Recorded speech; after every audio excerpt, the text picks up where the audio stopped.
حمد و ثنا اللہ مالک الملک احکم الحاکمین کے لیے خاص ہے۔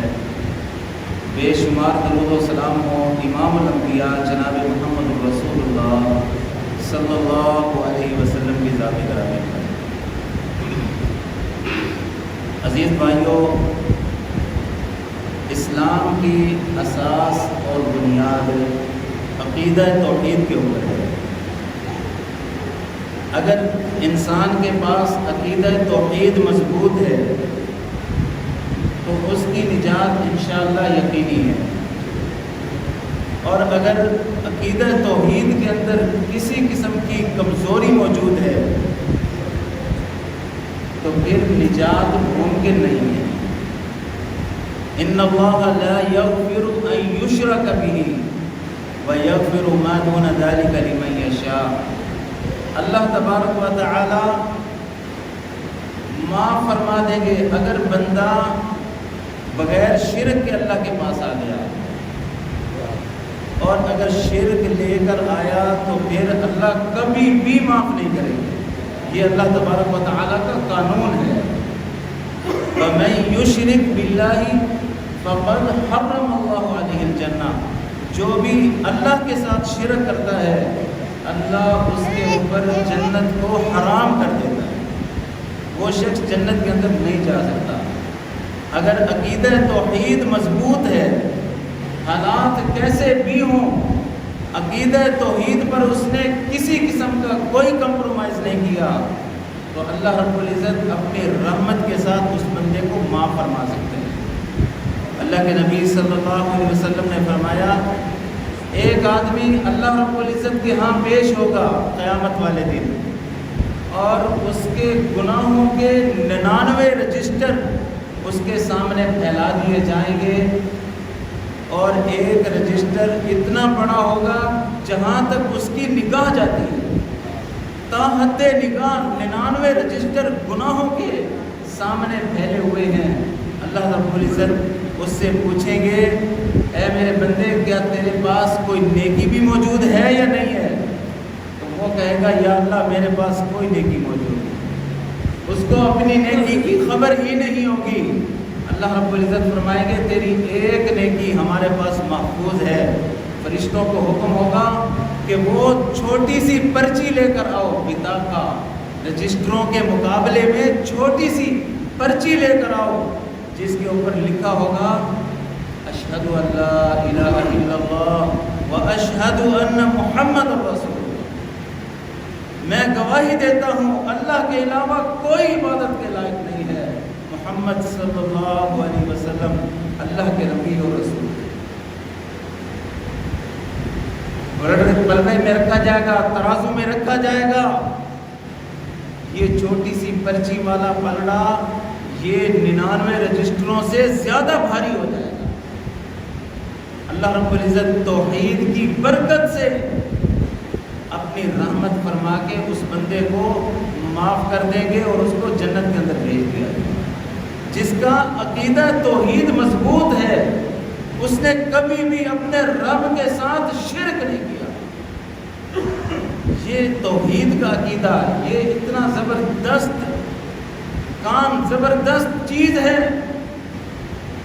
جب ابو طالب فوت ہونے لگا، اللہ کے نبی صلی اللہ علیہ وسلم کا سگا چچا ہے اور انتہا درجے کا خیر خواہ ہے، محمد کریم صلی اللہ علیہ وسلم کی ہر طرح سے سپورٹ کرنے والا، تعاون کرنے والا۔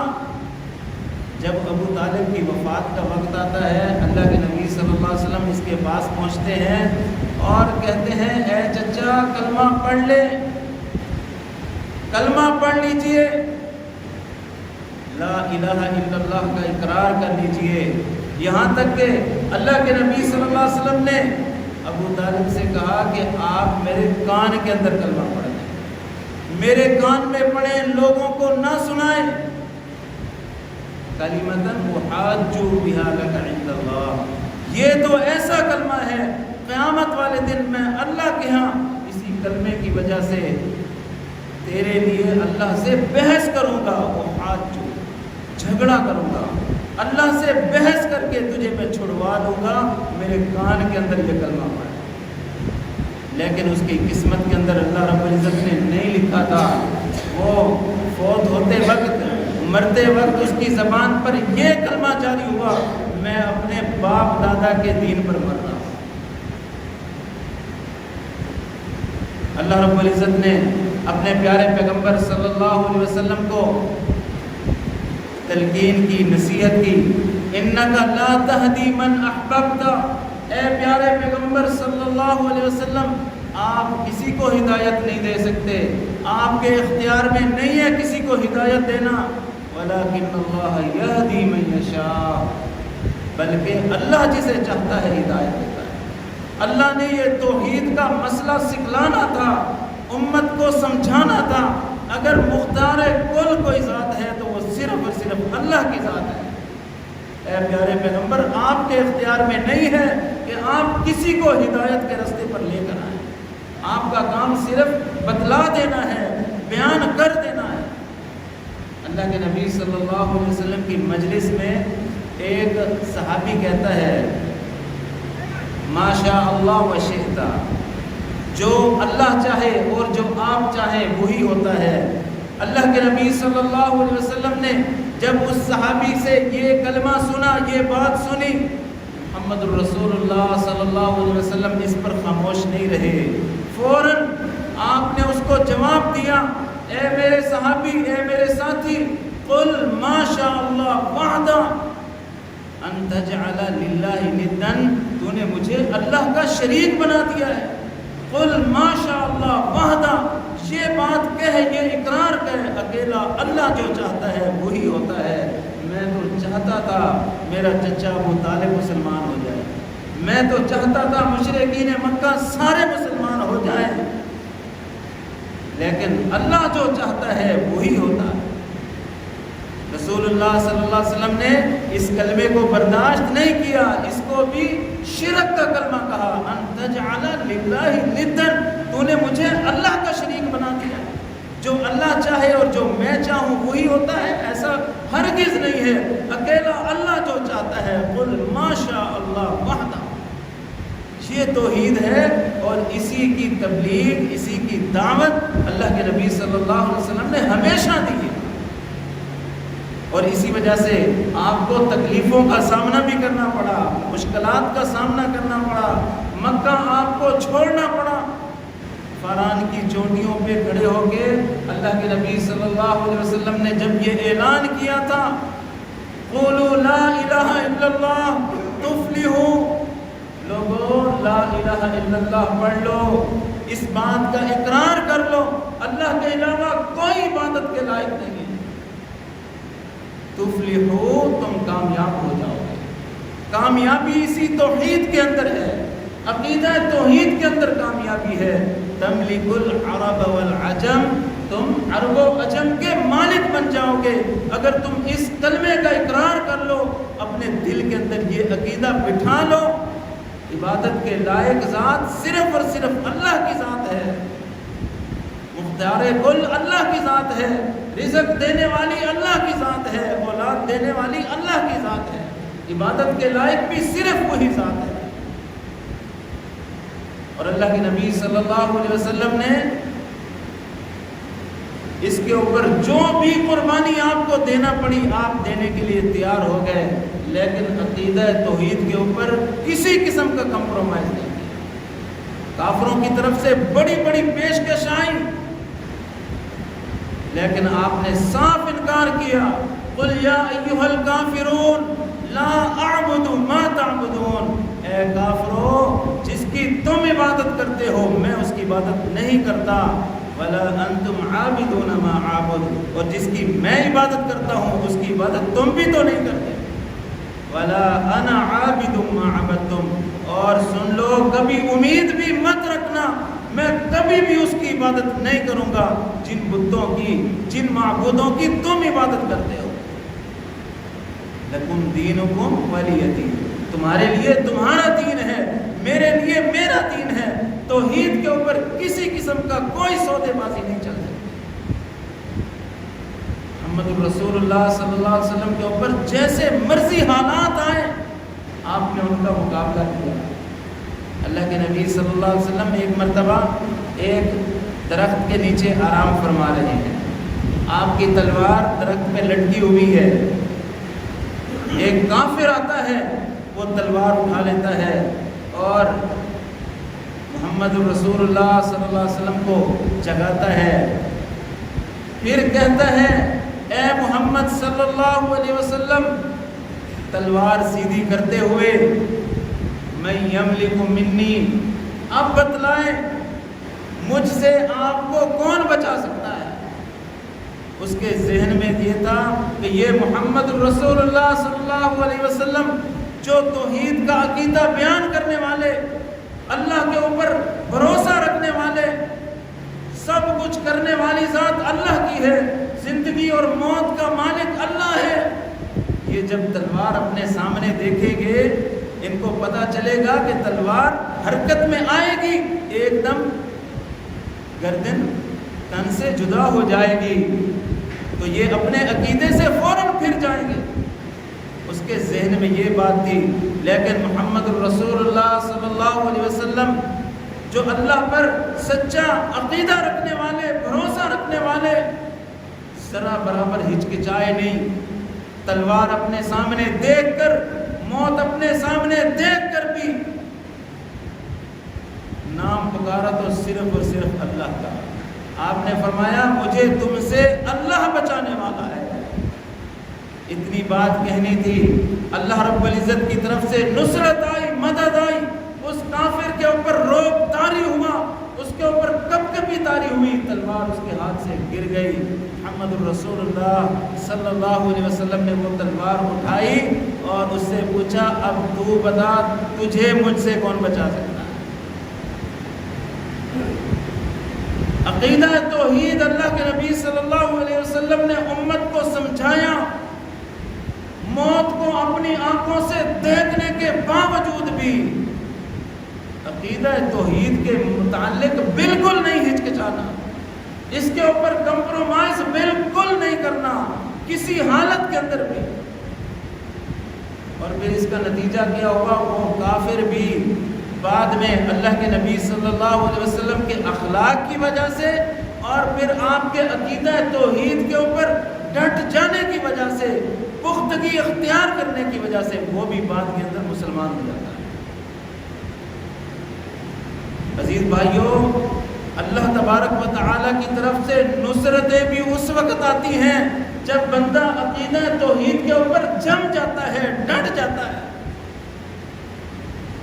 اور ڈٹتا کس وقت ہے؟ جب کوئی آزمائش آتی ہے، جب کوئی مشکل وقت آتا ہے، تب بندے کے عقیدے کا پتہ چلتا ہے۔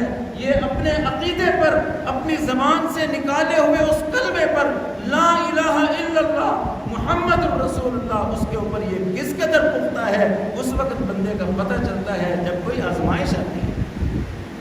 تھوڑی سی آزمائش اگر ہم برداشت کر نہ سکیں، شادی کے چند سال بچہ پیدا نہیں ہوا، فوراً کفر اور شرک کا ارتکاب کر لیا، پیروں فقیروں کے پاس پہنچ گیا، توحید کو ایک سائڈ پہ رکھ دیا، اپنے کلمے کی کچھ بھی لاج نہیں رکھی، تھوڑی سی بیماری پہنچ گئی، عقیدہ توحید کا کچھ پاس نہیں کیا، کفر کرنا پڑے، شرک کرنا پڑے، بس مجھے اس تکلیف سے نجات مل جائے۔ یہ محمد رسول اللہ صلی اللہ علیہ وسلم کی سیرت نہیں ہے، اور نہ ہی اس سے انسان عذابوں سے بچ سکتا ہے، بلکہ انسان زیادہ اللہ کے عذابوں سے دو چار ہو جاتا ہے۔ اللہ کی طرف سے بھی عذاب آتے ہیں، شیطان بھی اس بندے کو زیادہ سے زیادہ تنگ کرتے ہیں۔ کسی بیماری کی وجہ سے، تکلیف کی وجہ سے کسی پیر فقیر کے پاس پہنچ جانا، اور اکثر یہ جو پیر اور فقیر اور یہ دم درود کا جو بہانہ بنا کر بیٹھے ہوتے ہیں، یہ حقیقت کے اندر اکثریت میں ان کی اکثریت جادوگر ہوتی ہے، یہ خود جادو کرنے والے ہوتے ہیں۔ ایک مریض آیا، اس کے اوپر ایسا دم کیا کہ وہ مستقل اس کا پھر گاہک بن جاتا ہے، پھر وہ نہیں بلکہ اس کا پورا خاندان ہی اس کا گاہک بن جاتا ہے۔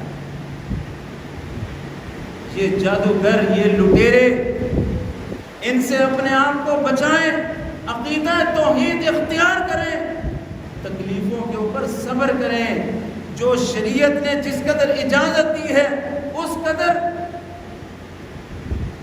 دم اختیار کر سکتے ہیں، دم کر سکتے ہیں، قرآن پڑھ سکتے ہیں، قرآن سے شفا طلب کر سکتے ہیں، کسی دوسرے کے پاس جانے کی ضرورت نہیں ہے۔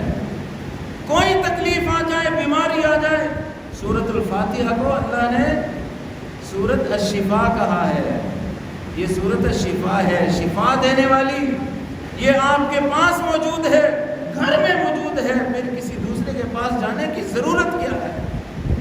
قرآن کے ذریعے علاج کرنا چاہیے، اپنی توحید کے اوپر ہرگز آنچ نہیں آنی دینی چاہیے۔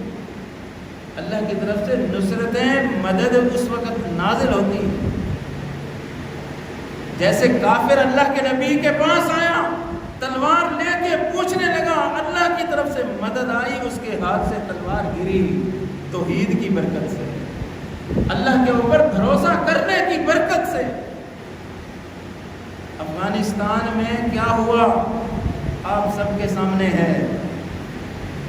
امریکہ آیا، دنیا کی سپر پاور طاقت، اور پھر اکیلا بھی نہیں آیا، 52 ملکوں کا اتحاد لے کر آیا۔ سارے لوگ حیران تھے، سب کو یقین تھا کہ اب افغانستان کی خیر نہیں ہے، یہ تو پتھروں کے دور کے اندر تبدیل ہو جائے گا۔ امریکہ آ رہا ہے اور 52 ملکوں کو ساتھ لے کے آ رہا ہے، نہ افغانستان کی خیر ہے نہ پاکستان کی خیر ہے، لیکن افغان کے ان نیک لوگوں نے، اللہ کے بندوں نے، طالبان نے اللہ کے اوپر بھروسہ کیا، امریکہ کے سامنے اپنے گھٹنے نہیں ٹیکے، بلکہ توحید پر ڈٹے رہے، اللہ پر بھروسہ قائم رکھا۔ 20 سال کے مختصر عرصے کے اندر اللہ رب العزت نے امریکہ کو بھی، امریکہ کے اتحادیوں کو بھی ذلیل و رسوا کر کے افغانستان سے نکال دیا، اور اپنے مجاہدوں کو، اپنے بندوں کو، توحید کے اوپر بھروسہ کرنے والوں کو اللہ رب العزت نے اس اتنی بڑی فتح سے ہمکنار کیا۔ جو لوگ کہتے تھے کہ یہ افغانی، یہ پاگل ہیں جنہوں نے امریکہ کے ساتھ پنگا لے لیا ہے، اب وہی کہہ رہے ہیں کہ امریکہ پاگل تھا جنہوں نے ان افغانیوں کے ساتھ پنگا لے لیا۔ بات الٹ ہو گئی ہے، اللہ رب العزت نے اس کی سپر پاور ساری نکال کے رکھ دی ہے، یہاں تک کہ برطانیہ جو اس کا چھوٹا بھائی ہے وہ بھی یہ بات کہنے پر مجبور ہو گیا ہے کہ امریکہ اب کوئی سپر پاور نہیں رہا، امریکہ کے پاس اب کوئی طاقت نہیں ہے۔ یہ برطانیہ کا بیان ہے، یہ اللہ رب العزت کی رحمتیں، یہ اللہ رب العزت کی طرف سے نصرتیں۔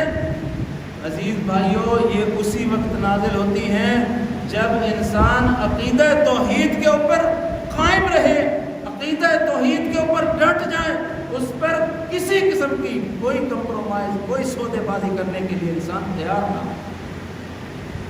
آج ہمیں بھی اسی چیز کی ضرورت ہے، ہم اپنے عقیدہ توحید کو مضبوط کریں۔ یہی عقیدہ توحید اور یہی نظریہ جس کی بنا پر، جس کی وجہ سے، جس کی بدولت اللہ رب العزت نے ہمیں اس عظیم نعمت پاکستان کی صورت میں اللہ نے ہمیں نوازا، یہ دولت عطا کی، آزادی کی یہ نعمت عطا کی۔ ہمارے بزرگوں کا نظریہ یہی تھا اور ان کا اللہ رب العزت سے عہد یہی تھا کہ یا اللہ، ہم ان کافروں سے، مشرکوں سے الگ ایک ریاست لے کر وہاں پر ہم تیرا دین قائم کریں گے، تیری توحید کا نظام چلائیں گے۔ دو قومی نظریہ اسی چیز کا نام ہے۔ ہندو اور مسلمان یہ آپس میں بھائی بھائی قطعاً نہیں ہو سکتے، بلکہ یہ الگ قومیں ہیں، ان کا عقیدہ الگ ہے، ان کا معبود الگ ہے، اور مسلمانوں کے عقیدہ، مسلمانوں کا عقیدہ الگ ہے، مسلمانوں کا معبود الگ ہے، مسلمانوں کے رسم و رواج الگ ہیں، ہندوؤں کے رسم و رواج الگ ہیں۔ یہ دو قومیں یہ ایک قوم قطعاً نہیں بن سکتی، یہ الگ الگ قوم، یہ دو قومی نظریہ تھا۔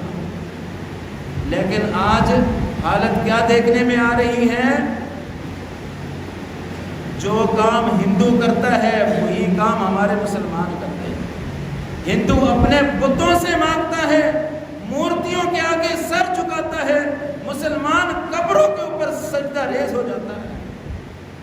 مسلمان اللہ کو چھوڑ کے پیروں فقیروں سے ولیوں سے مانگنا شروع کر دیتا ہے، نیک لوگوں کو حاجت روا اور مشکل کشا سمجھنے لگ جاتا ہے۔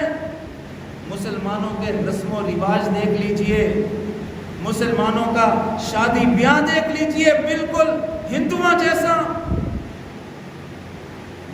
مسلمانوں کا رہن سہن، لباس، وضاقتہ ہندوؤں اور یہودیوں جیسی۔